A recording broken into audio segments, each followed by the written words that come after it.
¿Quiénes son los personajes detrás de la ciencia? Esto es Science Behind the Glass, Illuminating the Human Side. En este podcast mostramos el lado humano de los laboratorios y la ciencia. Científicos comparten experiencias personales y discutimos su significado desde diferentes perspectivas y campos de investigación. Esa es una versión en español de la entrevista original. Puede estar resumida o reinterpretada. Bienvenidos a Science Behind the Glass, Illuminating the Human Side, donde nos aventuramos más allá de las batas de laboratorio y los conjuntos de datos para descubrir las historias humanas que se esconden tras una investigación revolucionaria. En el episodio de hoy tenemos el privilegio de contar con el Dr. Jacob Westaway, un informático cuyo trabajo se adentra en el intrincado mundo de la malaria y el microbioma humano. La trayectoria de Jacob nos lleva desde los apresurados pasillos del mundo académico hasta los lejanos paisajes de Australia, donde está causando sensación en la Escuela de Menzies de Investigación y Salud en la Universidad de Charles Darwin, Australia. Su trabajo se centra en la genómica y los métodos computacionales y arroja luz sobre la estructura de la población, la transmisión y la epidemiología del parásito Plasmodium, responsable de la malaria que afecta tanto humanos como monos en el sudeste asiático. Jacob, bienvenido y gracias por estar aquí.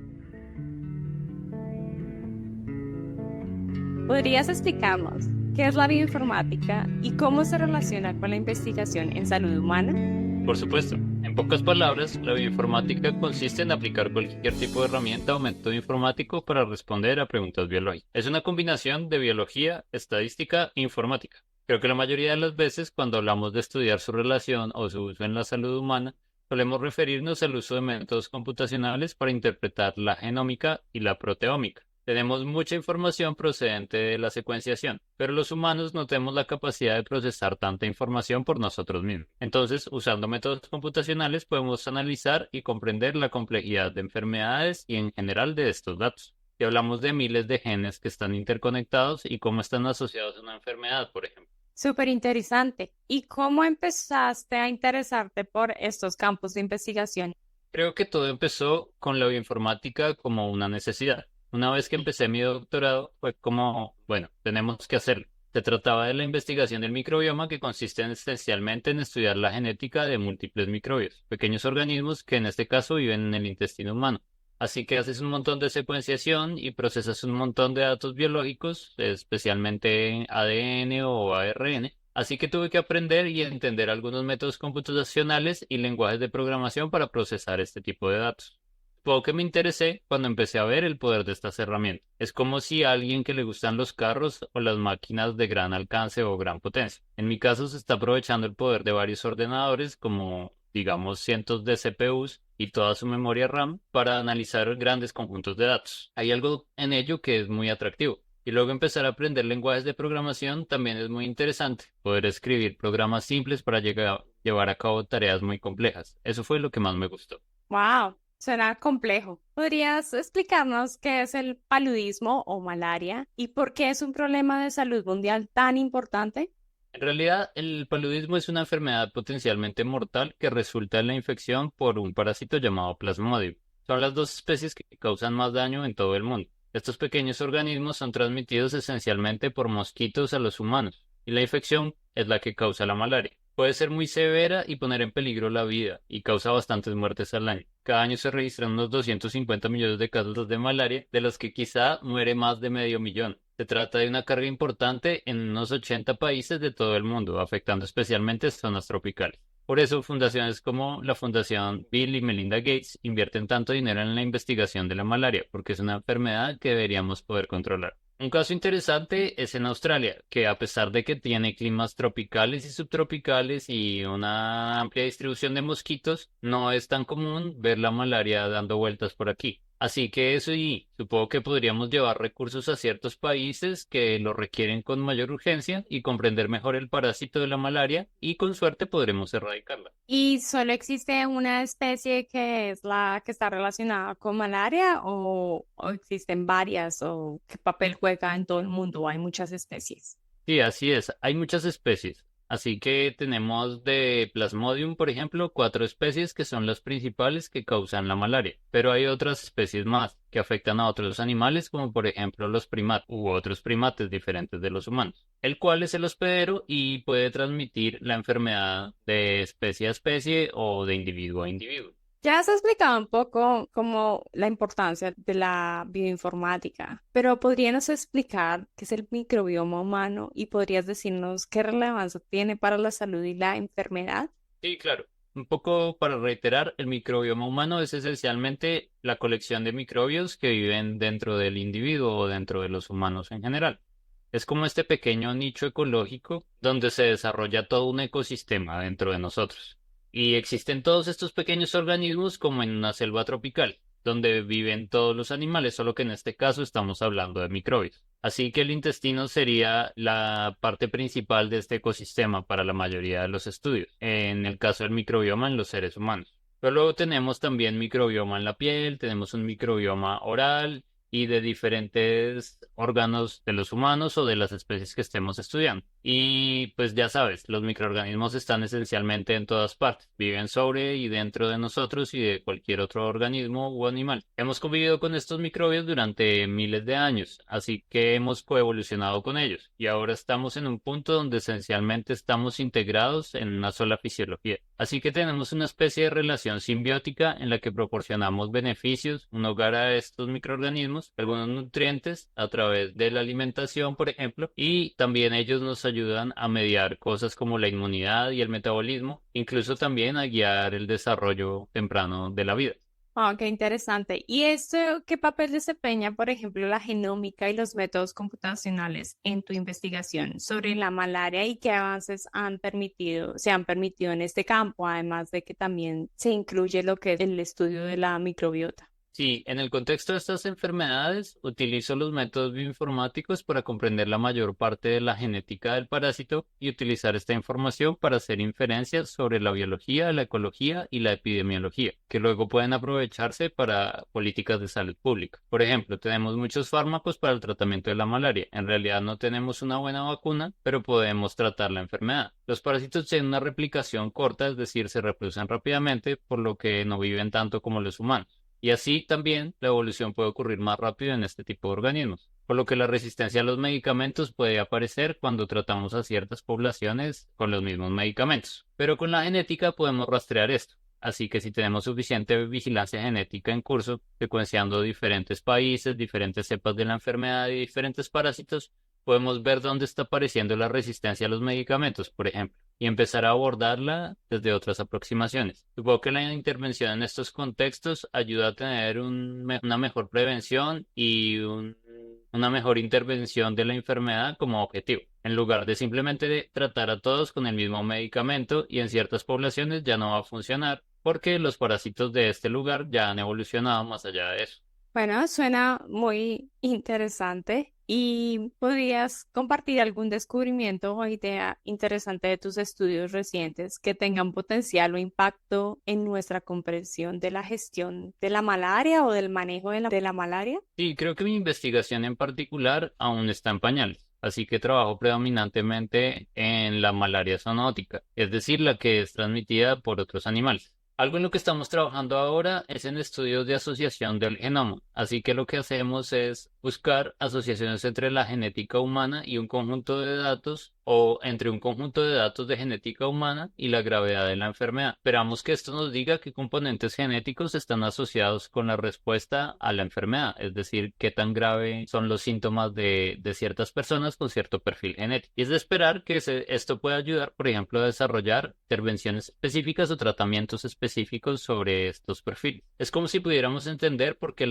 algunas personas son más susceptibles. Esto podría ayudar a desarrollar mejores tratamientos. Así que la genética puede decirnos qué tan propensa es una persona a adquirir la enfermedad, incluyendo variables como dónde vive la persona, de dónde es, de qué se alimenta, entre otros. Wow, complejo y emocionante. ¿Cuáles son los mayores retos que plantean la aplicación de la bioinformática a la investigación en salud?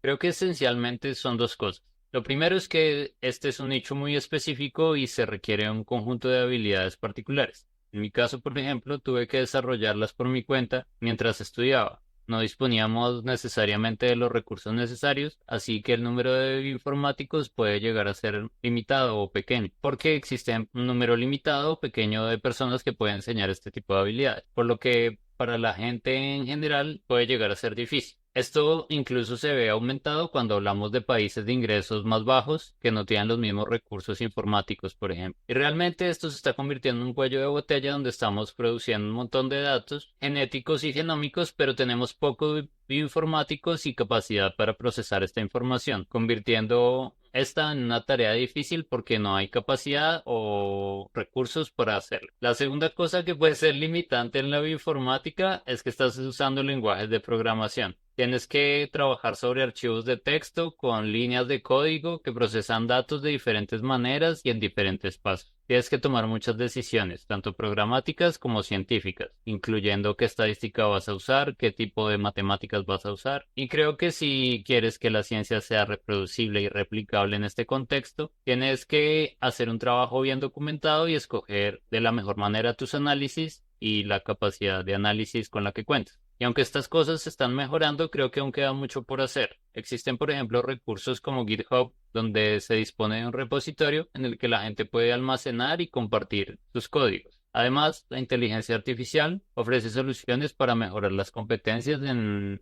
tus habilidades informáticas y bioinformáticas.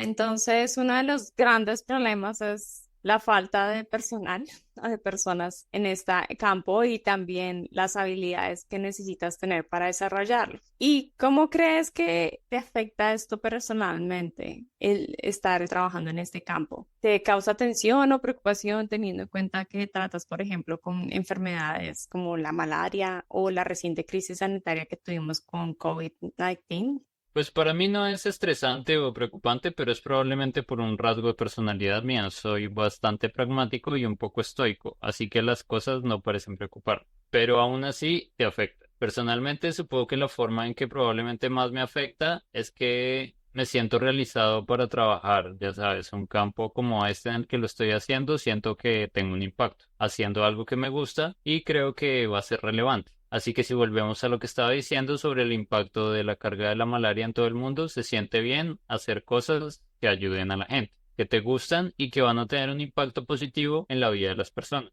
Y por último, ¿qué anécdota graciosa de tu experiencia o tal vez una historia de terror puedes contarnos o compartir sobre tu trayectoria profesional? Y pues, por ejemplo, podría contarte cuando estás trabajando en bioinformática, tienes que conectarte a un clúster o un servidor de alto rendimiento. Te conectas remotamente y programas como en una especie de caja negra. En una pequeña terminal tienes que escribir el código informático que va a procesar la información o a realizar una serie de procesos. Es bastante sencillo. Al principio yo realmente no entendía nada y recuerdo que estaba en una carpeta en particular y terminé borrando algunos archivos, pero estaba tomando demasiado tiempo y no me di cuenta de que en realidad estaba borrando todos mis códigos, todo mi trabajo y por eso estaba tomando tanto tiempo. Me detuve y esencialmente había eliminado la primera mitad de todo mi trabajo, de todo mi flujo de trabajo y parte de mis datos también.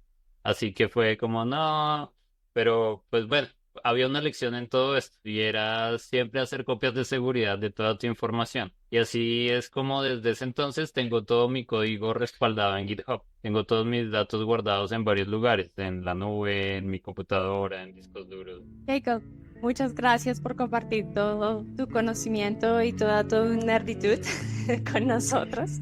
Es muy interesante, no creo que muchas personas sepan qué hace un bioinformático y lo relevante y la importancia que tiene en diferentes campos de estudio. Gracias por estar aquí. Gracias por invitarme. Me gusta compartir mi nerditud. Este es un tema muy interesante, sobre todo para mí. La bioinformática está descifrando el código de nuestros microbios intestinales, o el microbioma, y cómo influye en la salud, y no solo de los humanos, sino también de ecosistemas enteros. Esta tecnología, asociada a a la ciencia microbiana, revela vínculos entre malos hábitos y enfermedades como el cáncer, los problemas cardíacos e incluso el Alzheimer. Nuestra anterior invitada, la doctora Osiris Gaona, mencionó cómo a corto plazo el estudio del microbioma se personalizará para tratar enfermedades concretas en seres humanos individuales. Esto es pionero en medicina y se está haciendo cada vez más común en los últimos años. Sí, se empiezan a cumplir las expectativas que surgieron con proyectos del genoma humano Y este tipo de iniciativas desde los inicios de la biología molecular. Muy cierto. Además, algo que es muy importante para la bioinformática es la inclusión de múltiples variables. Hay que señalar que normalmente no vemos los procesos con un todo, cuando tenemos la capacidad de hacerlo. Es decir, fijémonos en la microbiota, puede verse afectada por los alimentos que consumimos, el entorno al que estamos expuestos, nuestra genética. Si podemos encontrar las asociaciones entre estos factores, podremos comprender mejor las enfermedades o incluso también problemas ambientales. Sí, por ejemplo, la deforestación altera los hábitats naturales, lo que provoca un mayor contacto entre asentamientos humanos y la fauna silvestre, que puede albergar enfermedades transmitibles de animales a humanos, como la enfermedad de Lyme, la malaria, el virus Nipah, en zonas donde ha habido deforestación. Incluir esta información puede ayudarnos a tratar las enfermedades y a encontrar soluciones para reducir el riesgo sanitario. Así es, ese es el reto, generar el modelo más completo posible. Es una tarea monumental porque para crear buenos modelos e intentar predecir el comportamiento de sistemas complejos es necesario disponer de muchos datos y de la capacidad para analizarlos, como ya lo veíamos. Eso en la mayoría de los casos no está ahí de forma accesible. Sí, y los recursos necesarios son costosos y especializados. Hay que tener conocimientos de programación también.